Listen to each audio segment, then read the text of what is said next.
Ito pong, AKAP tsaka AX na ito, basically po sa nagdaan wala ho namang itong pagkakaiba, eh. Opo, ang pinagkakaiba lang po nito ay yung klasifikasyon nung recipient na sinasabi daw po dito, yun daw pong, yun daw pong mga recipients ng AIC ay parang sa mga Pilipinong nahaharap sa problemang pampinansyal. Okay, so broad 'di ba, pamasahe, pang-ospital, pampalibing, pagkain. Yung AKAP naman mga kapatid ay para daw po doon naman din sa mga tao, na nahihirapan dahil sa inflation, sa mga Pilipino nahihirapan po dahil sa inflation. Ang tanging pagkakaiba nga lamang po daw, hango doon sa ating hawak na guidelines nila nung una ay yung AIX ay para sa mga poor na naranasang krisis habang yung AKAP ay para sa near poor. Pero sa totoo lang, mga kapatid, diretsahan na po natin ito. Sa halip nga po na pondohan ang napaka-importanting programa at dumaan po sa masinsinang pag-aaral itong 4Ps na conditional cash transfer ito. Ito po kasing AKAP, yung sinasabing mga kondisyon, maaari po talagang gawa-gawa na lang yan. Kaya nga ng mga nirereklamo ho dito ng ilang mga barangay kapitan at ng ilang pong mga mismo din politiko na hindi po nabibiyayaan ang kanilang lugar ng AKAP kasi nga yung kanila pong congressman sa kanilang lugar hindi kaalyado, di ba? Basically. Napakasimple po ng dahilan nitong lahat. Kasi kung higit 4 na milyon ang pamilyang Pilipino nakikinabang sa 4Ps, ang isang politiko wala ng paraan para akuin niya sa kanyang pangalan yung programa. Kasi template na, nakalatag na, di ba klaro ho yun?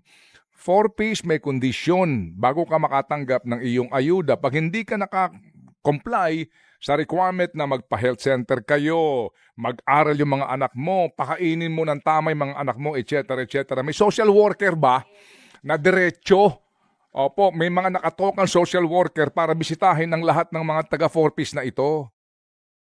So tayong mga taxpayers, ang middle class at ang mga working class, kahit pa paano, pampalubag loob sa atin na alam natin na yung pera nakakarating, magkaroon man po ng mga leakage ito, nakakarating mismo sa karapat-dapat pong datnan. Ito kasing AKAP na ito, yung sinasabi po na hihingi tayo ng listahan, mag-invoke ng data privacy, patay tayo dyan.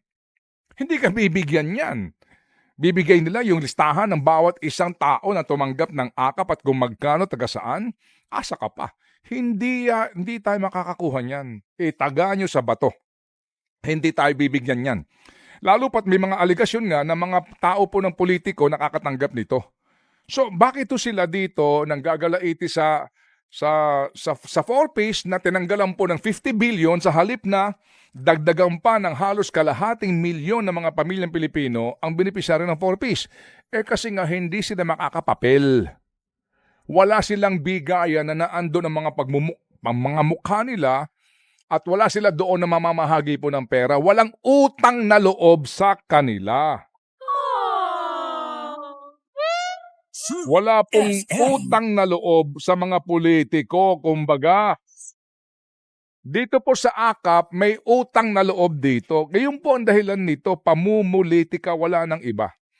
Hanggang dyan lang po muna tayo today kasi nga po meron po tayong panggagalaiti ni Marcos sa isa pa napaka-importanteng issue. But basically nga po, dito na ho tayo papasok nga sa usapin na sa ngayon hindi talaga patas. Hindi patas ang ating demokrasya. Paparating pong halalan, supposed to be po, di ba? The will of the majority must prevail. Isa po yan sa mga elemento, katangian ng demokrasya. Pero paano mo masasabi na talagang yan ang will of the majority kung yung majority na yan manipulado? Ang majority na yan ay, pinagsasamantalahan ang kanilang hindi lang kamangmangan, higit sa lahat, kahirapan. Dahil doon, nagmimistulang hindi na po balanse ang equation. Hanggang diyan lang po ako muna at abangan po ninyo ang ating pong pinaghahandaan dito ng mga edisyon ng ating Think About It para niyo maintindihan ang actual na po talaga ngayon na sitwasyon sa ating bansa. Bastardized democracy na po ito nangyayari sa atin. In the guise of democracy, kapag pakinggan nyo sila, demokrasya yan Hindi po Hindi na ito demokrasya kapag hindi na po patas. Hindi na patas yan Wala nang makakakalaban sa isang kongresista sa isang distrito kung hawak niya ang napakalaking pera at pinilalabas niya na kaya yung pera na pinimigay sa taong bayan. Sino pang lalaban sa kanya? Wala na po. Maging sa party list, ganun din po. Wala na. Wala ka ng laban. Hindi na po balanse ang equation.